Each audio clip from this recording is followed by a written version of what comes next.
The tools that you'll need to perform this task are your safety glasses, your safety gloves, a safety knife, and a good pair of channel locks. Step 1, we want to pull the safety chains all the way through to ensure that the gangway can't move while we're performing this operation.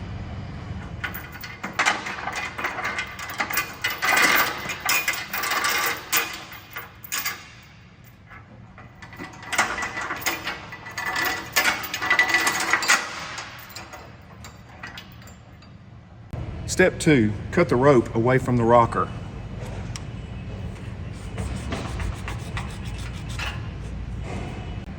Step 3, grab the orange ball, pull the rope through, remove the ball, but be careful, don't throw it away, you're going to need this later.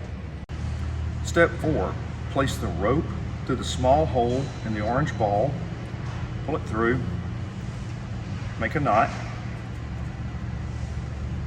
Pull the knot down into the recessed area of the ball and check it.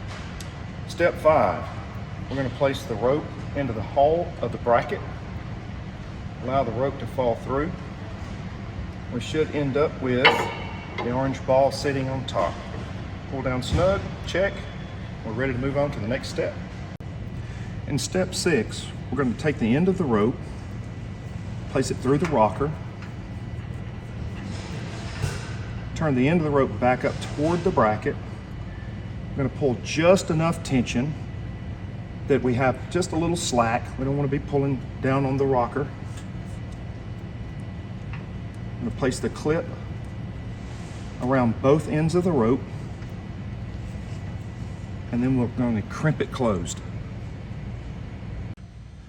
This is what the crimped connection should look like when you're finished.